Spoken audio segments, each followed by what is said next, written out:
After I think in the region of around 30 videos, it struck me that we haven't actually spent much time talking about service management tooling. Hello, it's Gareth at Switch It Off and On Again, and as the title says, this is the only video you're going to need if you're thinking of changing your ITSM platform. If you work in service management, there's a fair chance a lot of your day-to-day activity is centered in and around what happens in or with your ITSM service management technology platform or platforms. A lot of the activity I see and a lot of the activity I'm actively involved in within the sector relates specifically to how organizations are using these platforms. And there's a lot of commonality between organizations, be that companies wanting to ditch their current platform for a new one, optimizing what they have, or undoing mistakes of the past. Now, this led me to think, most ITSM platforms out there, they have to be fit for purpose, fit for use. If they weren't, then nobody would buy them. They just simply wouldn't exist. But so much of the work across service management is related to ITSM platform enhancements or re-implementations. Switching one tool for another simply implies that something isn't quite right. What leads companies to having to invest significant time, money, and effort into platforms which, in principle, are there to make our lives much easier and much better? I think there are some fairly basic principles we can apply to how you choose, design, manage your ITSM platform. And there's common things lots of companies do that you can avoid when it comes to getting the most out of our service management tooling. Okay, let's go.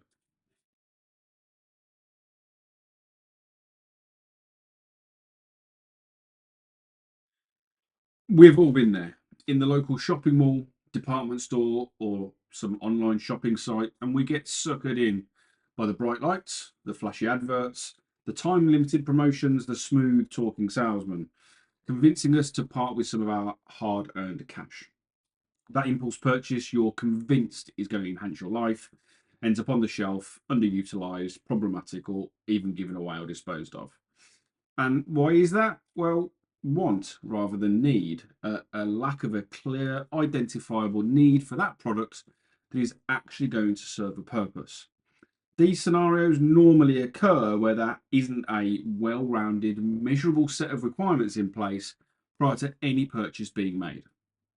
I posted on LinkedIn a while ago about the importance of defining your requirements up front before you start engaging, start looking, start perusing the marketplace, and analogize this.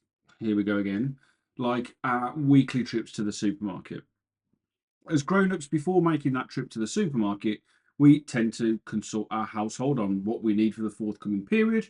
We check what we're out of, what we need to maintain our lifestyle. We make a list based on these precise needs and then go shopping. What we tend not to do is simply rock up at the supermarket, throw things into our trolley that have the glitziest packaging, those things that are reduced or on special offer, those things that we like the look of. Why not? Well, if we did that when we get home, we might find that we've not bought stuff that we actually needed. We may have bought products that we can't make use of, or bought stuff that goes against our objectives. If we're aiming for a healthy lifestyle but bought a bunch of biscuits and sweets because of their attractive packaging and special offers, this is actually going to hurt us rather than help us. What this will result in is us having to repeat the process, but properly this time, requiring more effort, more time, and crucially more money being spent. This isn't true solely when it comes to an ITSM platform selection, but any technology product or service, we need to get our requirements really well defined. These requirements need to be linked back to key objectives or drivers for the strategic direction in which we're heading, and they need to be prioritised. I've seen more lists of requirements than I care to recall where these are nothing more than a vague list of wants rather than needs, or where they're so broad they may well not exist at all. Your requirements for an ITSM platform have to have specific, measurable, and focused on how they're going to benefit you and your users, rather than simple statements like "we want automation" or "we want a chatbot." Those things are great, but if you're not able to be specific on how those things are going to deliver you value, you've got more work to do, I'm afraid. Start with some OKRs, some objectives and key results. What are you hoping to achieve, and how are you going to define success? Engage stakeholders involved in the delivery of these objectives to understand current pain points, current challenges, current blockers that exist today in achieving those things. Then construct some epics and user stories to break these down into measurable functional requirements. Crucially, don't forget your non-functional needs. Whilst it's almost natural and easy to define what you want your platform to do to meet your objectives, you can't forget the how it should be done too, which is your non-functionals. For example, you might find the absolute perfect platform that does everything you need it to do, but it's a SaaS platform hosted out of North Korea. Sorry, North Korea, please don't off me. I'm just using you purely for comic effect. Now, that might be absolutely fine, Kim, if you're listening, but some organisations with a certain security profile might not be so comfortable with this. I don't know why personally. So, in short, don't just go shopping looking for some impulse purchase. And if you're about to enter the market, make sure that list of items that's going in your basket is neatly aligned to your well-defined requirements, which is what you need right now. Which leads me next to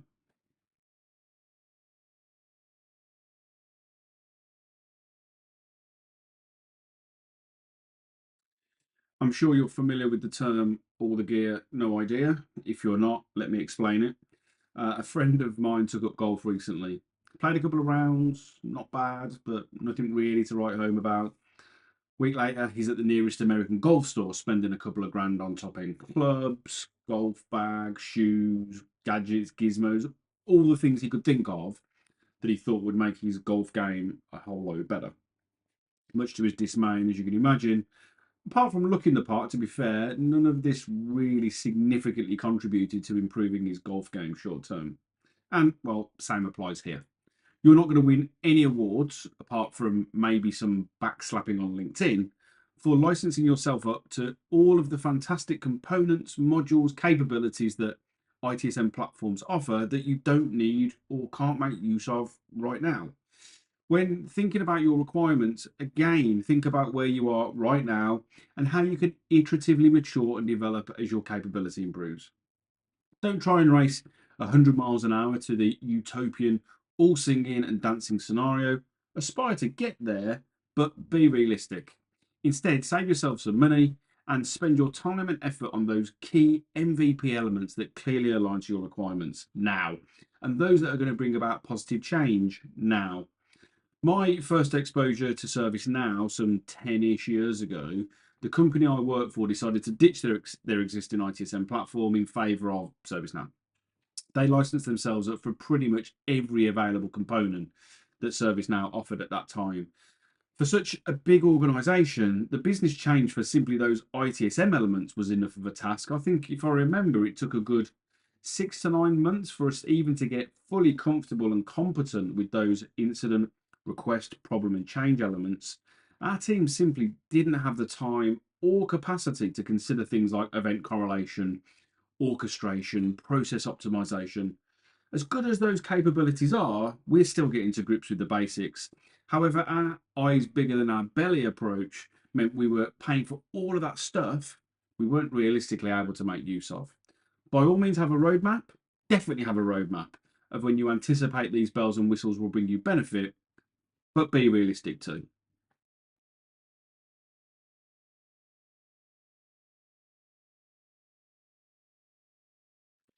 So let's fast forward a little from your very well, clearly defined, measurable set of functional and non functional requirements.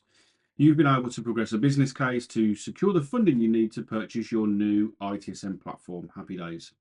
So we've placed the order, found an implementation partner, and then what? Well, most implementation partners are going to want to hold a number of workshops with you. In these initial workshops, your implementation partner is going to want to gather all the necessary information they need about your organization's current processes, requirements, and, well, goals for your implementation. Now, they might vary from platform to platform, partner to partner. However, having participated in these workshops as a customer, having led these workshops as a partner, here's typically what you can expect. The partner is going to ask detailed questions about your existing service management processes, pain points, areas for improvement. They're also going to want to understand your broader business goals to ensure that the system aligns with your objectives. You're going to work together to map out current workflows and identify areas for optimization. I want to come back to this point, it's important. We're going to want to understand what we plan on integrating with, be that to support the flow of work, or for example, to allow us to better manage users of the platform. Really importantly, we're going to define a future state vision for your IT service management, focusing on what's going to be included during implementation and what can come later. The aim being we define a roadmap for phasing in different features, modules, and enhancements over time. But before any of that, you've got to be prepared.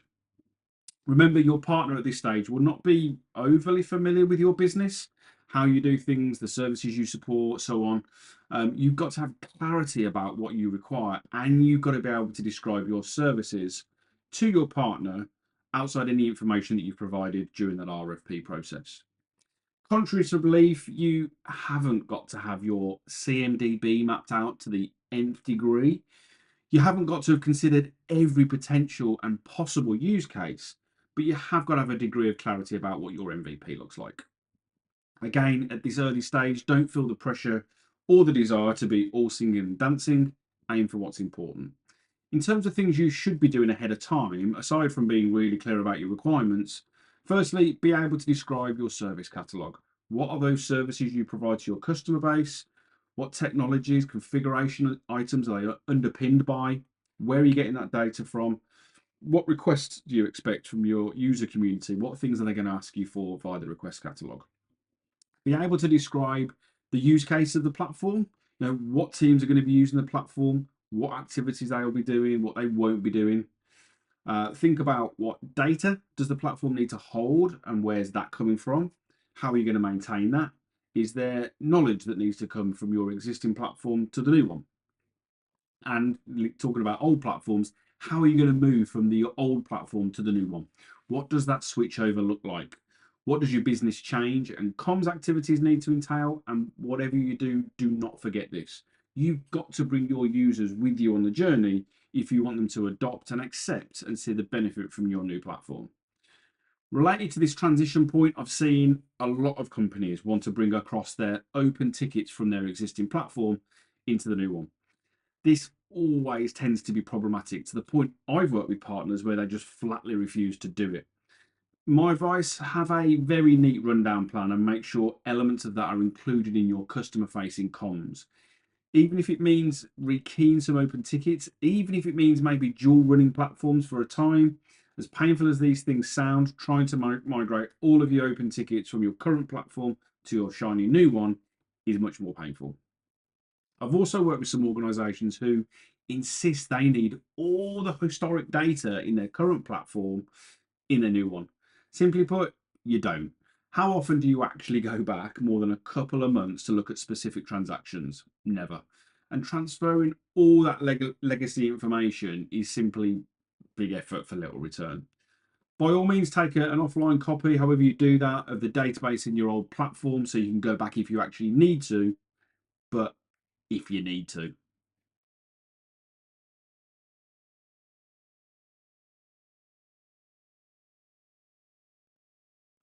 Now, a trap that lots of us fall into, don't be blind to or hide away from the need for change.